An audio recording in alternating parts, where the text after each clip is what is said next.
نحمدہ و نصلی علی رسولہ الکریم اما بعد فاعوذ باللہ من الشیطان الرجیم بسم اللہ الرحمن الرحیم ان اللہ و ملائکتہ یصلون علی النبی یا ایہا الذین آمنوا صلوا علیہ وسلموا تسلیما الصلاۃ والسلام علیک یا سیدی یا سیدی یا سیدی یا رسول اللہ الصلاۃ والسلام علیک یا سیدی یا حبیب اللہ۔ آج سیدہ کائنات سیدۃ النساء علی العالمین حضرت فاطمۃ الزہرا سلام اللہ علیہا کی بارگاہ اقدس میں اپنے عقیدت کے پھول نچھاور کرنے کی ادنا سی جسارت کی ہے۔ آپ کی ولادت کے متعلق مختلف اقوال ہیں، مگر مشہور ترین قول جس کو ابن جوزی نے نقل کیا، مدارج النبوہ جلد 2 میں بھی اسی بات کی تصدیق کی گئی کہ یہ قول ٹھیک ہے کہ آپ اعلان نبوت سے 5 سال قبل پیدا ہوئے۔ یوں 20 جمادی الثانی سن 606 عیسوی بروز جمعۃ المبارک آپ کی پیدائش محمد عربی صلی اللہ علیہ وسلم کے گھر میں ہوئی۔ یہ وہ دور تھا جب آقائے دو جہاں سرکار دو عالم صلی اللہ علیہ وسلم نے ابھی اعلان نبوت نہیں فرمایا۔ مکہ کی جس گلی سے محمد عربی گزرتے ہیں آپ کی تعریفیں ہوتی ہیں، آپ کو اہلاً و سہلاً مرحبا کہا جاتا ہے۔ آپ پہنچتے ہیں تو لوگ کھڑے ہو کر استقبال کرتے ہیں، صادق آ گئے، امین آ گئے، یہ القاب آپ کو دیے جاتے ہیں۔ محمد عربی کو آنکھوں پر بٹھایا جاتا ہے، ہر محفل میں محمد عربی چاند بن جاتے ہیں۔ آپ مکہ کے ہر گھر کی آنکھ کا تارا تھے، لوگ آپ کی تعریفیں کرتے ہوئے نہیں تھکتے تھے۔ یہ وہ دور ہے کہ محمد عربی کی شہرت، محمد عربی کی عزت، محمد عربی کا وقار اپنی بلندیوں پر ہے۔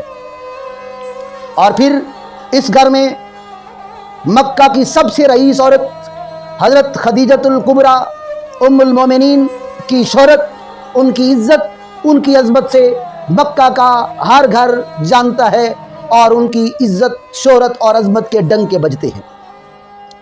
اس دور میں سیدہ کائنات آنکھ کھولتی ہیں، گھر میں اپنوں کی طرف سے پیار، باہر جاتی ہیں تو محمد عربی کی بیٹی ہونے کی وجہ سے آپ کو آنکھوں پر بٹھایا جاتا ہے۔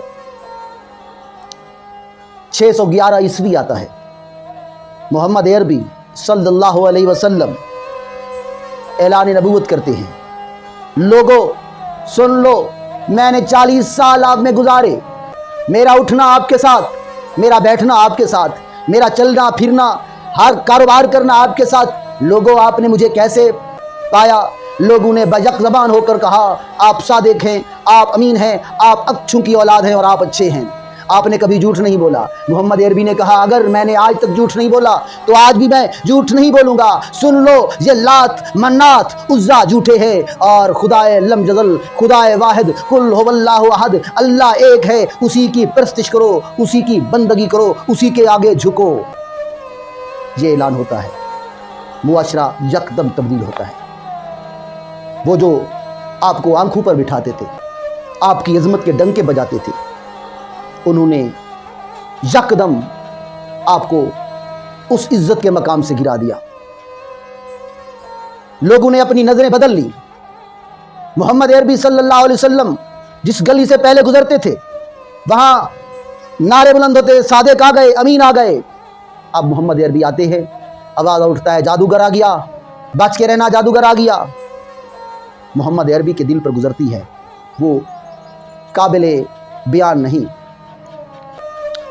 کفار کا قبائلی سردار ابو جہل ایک وفد لے کر ابو طالب کے پاس آتا ہے، اپنے بھتیجے کو منع کریں، خدائے بزرگ و برتر کی وحدانیت سے روکیں، اگر ایسا آپ نہیں کر سکتے تو پھر ہماری دشمنی کو مول لیں۔ جناب ابو طالب نے سچویشن کو سمجھتے ہوئے محمد عربی کو بلایا، بیٹے محمد دیکھو صورتحال یہ ہے، پورا مکہ ایک طرف ہے، آپ اکیلے ایک طرف ہیں،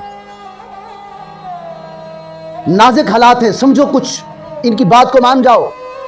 محمد عربی کی زبان کھلتی ہے، آقا دو جہاں نے کہا چچا اگر میرے ایک ہاتھ پر چاند دوسرے ہاتھ پر سورج رکھ دیا جائے تب بھی میں اپنے دین سے پھرنے والا نہیں ہوں، تب تک جب تک میری جان میں جان ہے میں خدائے لم جزل کے دین واحد کی، خدا کی وحدانیت کی تبلیغ کر کے چھوڑوں گا، پوری دنیا پر اس کو پھیلا کے چھوڑوں گا، یا اس کی کوشش میں اپنی آپ کا اپنی جان کا نذرانہ دے دوں۔ یہ مصمم ارادہ جناب ابو طالب نے کہا، دیکھا پختہ ارادہ دیکھا، اور پھر کہا بیٹے اپنے راستے پر چلتے رہو، کسی کی جرت نہیں کہ وہ تیری طرف میلی آنکھ اٹھا کر دیکھے۔ اب محمد عربی صلی اللہ علیہ وسلم گلیوں سے گزرتے ہیں، کسی کی جرت نہیں ہوتی کہ محمد عربی کی طرف آنکھ اٹھا کر دیکھے۔ کوئی چھپ کر آپ کو تکلیف دیتا تو اور بات ہے، سر عام آپ کو تکلیف دینے کی جسارت کسی نے نہ کی۔ پھر مکہ کے کافروں نے میٹنگ کی، اس طرح تو محمد عربی اپنے دین کی کو عروج پر لے جا سکتے ہیں، کیا کیا جائے؟ سب نے متفقہ طور پر کہا بنو ہاشم کو ایک گھاٹی میں معصور کر کے رکھ دیا جائے۔ 615 عیسوی میں شیب ابی طالب نے آقا کے خاندان کو مسحور کر دیا جاتا ہے، رات کو باہر ناکے لگائے جاتے ہیں، خبردار کوئی بنو ہاشم تک گندم نہ پہنچائے، کھانا نہ پہنچائے، کھانے کی چیزیں روک دی گئی۔ جناب فاطمہ زہرا یہ سارا منظر دیکھتی، پتے چبائے، درختوں کی جڑیں کاٹ کر کھائیں۔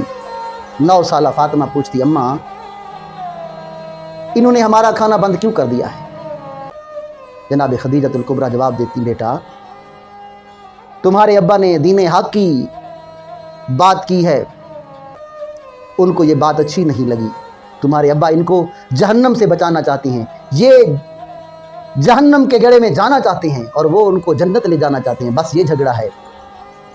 اسی دوران جناب خدیجہ الکبریٰ کے چچا زاد حکیم بن حزام رات کو کبھی کبھار اونٹوں پر غلہ دے جاتے تھے۔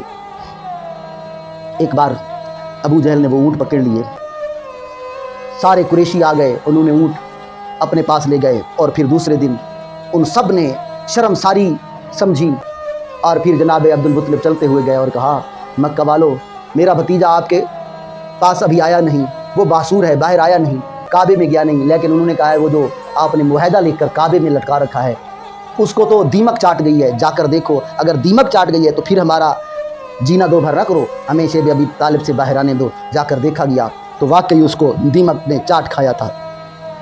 معصوری ختم ہوتی ہے 618 میں، 619 میں آقا کی ذات پر غموں کا پہاڑ ٹوٹ پڑتا ہے، جناب ابو طالب وفات پا جاتے ہیں۔ آقا کو بہت صدمہ ہوا، جب بھی کبھی سے کہیں سے کوئی مشکل پیش آتی چچا کے پاس بیٹھ جاتے، چچا کی باتیں سنتے، چچا کا شفقت بھرا ہاتھ سر پر آ جاتا، محمد عربی کی ساری تکلیفیں دور ہو جاتی۔ آپ کو ابھی تکلیف تھی، 3 دن ہوئے تھے، تیسرا دن آتا ہے، اختلاف رائے اگرچہ موجود ہے، محمد عربی صلی اللہ علیہ وسلم گھر آتے ہیں، جو ہی گھر آتے ہیں حضرت فاطمہ زہرا بھاگتی ہوئی اپنے ابا سے لپٹ جاتی ہیں اور کہتی ہیں ابا میری اماں خدیجہ الکبریٰ کے بارے میں آپ کا کیا خیال ہے؟ میرے آقا نے فرمایا خدیجہ کے کس کس احسان کی بات کرتی ہو، خدیجہ کے تو مجھ پر بہت احسان ہے، خدیجہ کو میں نہیں بھلا سکوں گا۔ اچھا ابا پھر وہ چادر جب آپ پر پہلی وحی آئی تھی آپ کو اڑائی گئی تھی، وہ چادر میری اماں مانگ رہی ہے، آپ عنایت فرمایا، انہوں نے اس میں ان کو کفن دینا ہے، آقا نے وہ چادر دے دی۔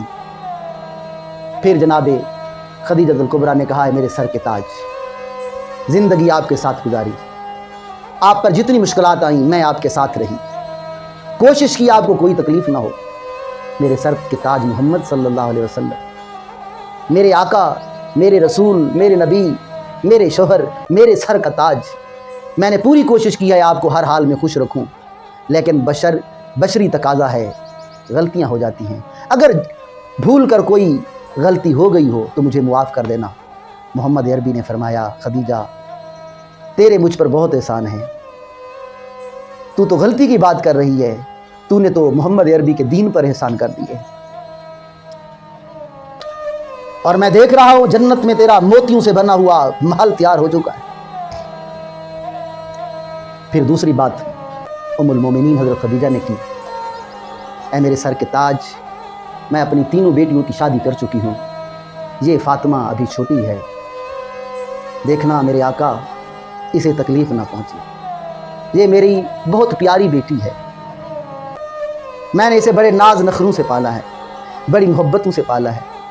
آقا نے سنا اور کہا خدیجہ کیسی باتیں کرتی ہے، فاطمہ کو میں کبھی دکھ نہیں ہونے دوں گا، فاطمہ کو ہمیشہ خوش رکھوں گا، فاطمہ تو میرے جسم کا ٹکڑا ہے، میں رسول ہوں یہ رسالت کا ٹکڑا ہے، میں نبی ہوں یہ نبوت کا ٹکڑا ہے، میں نور ہوں یہ نور کا ٹکڑا ہے، میں محمد ہوں یہ محمد کا ٹکڑا ہے،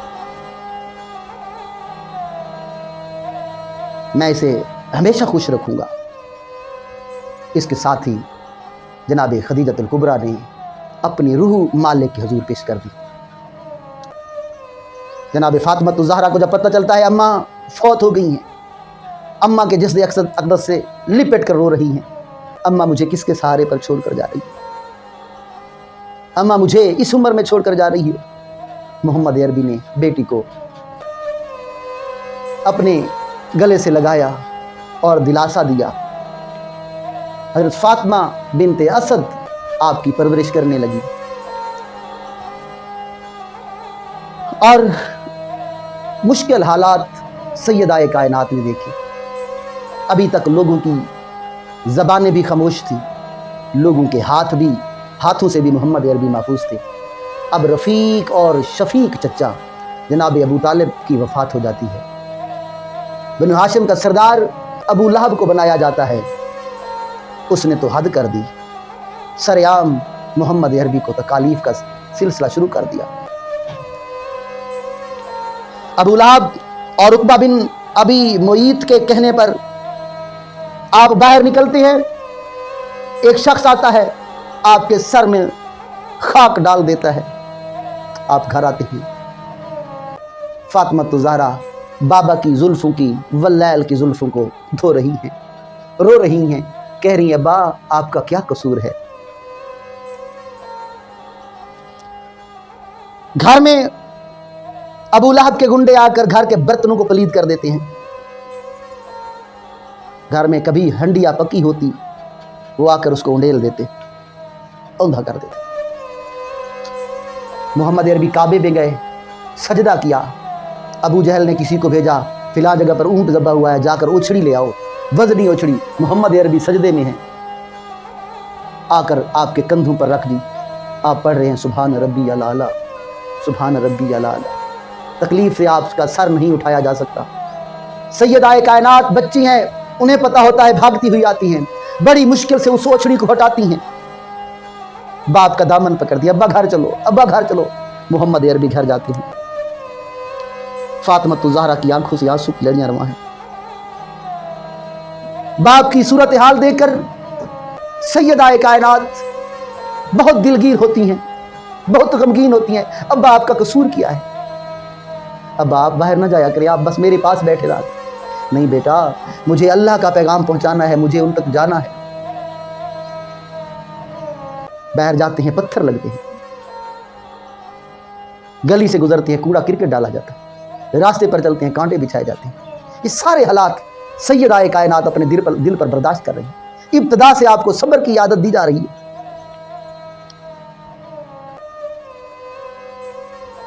بیٹی کو روتا ہوا دیکھتے فرماتے بیٹی دلگیر نہ ہو، تیرے باپ کا اللہ ہی محافظ ہے۔ اب جب دیکھا مکہ میں کوئی اپنا نہیں رہا، خدیجۃ الکبریٰ کا بھی انتقال ہو گیا ہے،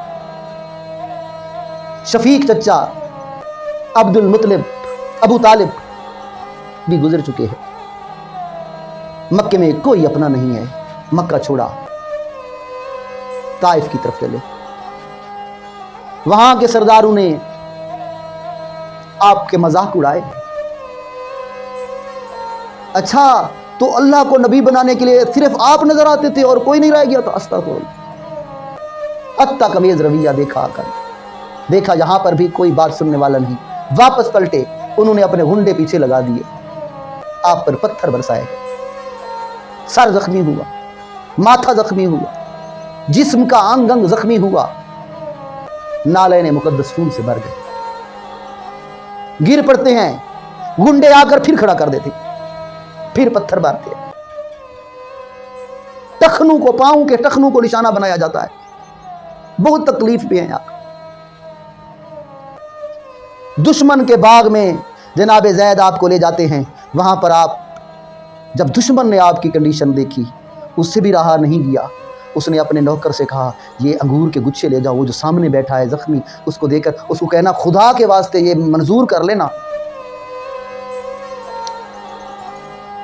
اسی وقت فرشتہ حاضر ہوتا ہے, آقا مجھے اجازت دیں میں ان کو غرق کر دوں, 2 پہاڑوں کے درمیان طائف ہے, اس پہاڑوں کو آپس میں ملا دوں. فرمایا نہیں, ہو سکتا ہے ان میں سے کوئی مسلمان ہو جائے, کوئی جہنم سے بچ جائے. راہ میں کانٹے جس نے بچھائے, گالی دی پتھر برسائے, اس پر چھڑکی پیار کی شبنم صلی اللہ علیہ وسلم. زخمی بدن کے ساتھ, چور چور جسم کے ساتھ محمد عربی مکہ میں آتے ہیں جہاں پر پناہ دینے والا کوئی نہیں. پناہ ملتی ہے, اپنے گھر جاتے ہیں. سیدہ کائنات نے صورتحال دیکھی, کوئی ایک عضو ایسا نہیں جس سے خون نہ بہا ہو. سیدہ تڑپ جاتی ہے, بچی ہے, ابا یہ آپ کے ساتھ کیا ہو گیا؟ بیٹی کو اور دلاسا دینے والا بھی کوئی نہیں, اپنے سینے سے لگایا, بیٹا گھبرانا نہیں ہے, تیرے ابا کا اللہ ہی حافظ ہے, اللہ ہی اپنی حفظ و امان میں رکھے گا. کہنے کا مقصد یہ ہے, سیدہ کائنات نے اس طرح کے حالات دیکھے, ان حالات سے ابتدا سے صبر کرنے کی آپ کو تلقین کی جاتی رہی, اور ابتدا سے ہی آپ تکالیف دیکھتی چلی آئیں. انشاءاللہ نیکسٹ ویڈیو کے ساتھ پھر حاضر ہوں گے. سیدہ کائنات کے متعلق ہماری بہت سی اور ویڈیوز انشاءاللہ بہت جلد اپلوڈ کی جائیں گی. آپ ہمارے چینل کے ساتھ جڑے رہیے. انشاءاللہ یہ چینل آپ کو بہت معلوماتی ویڈیو فراہم کرے گا.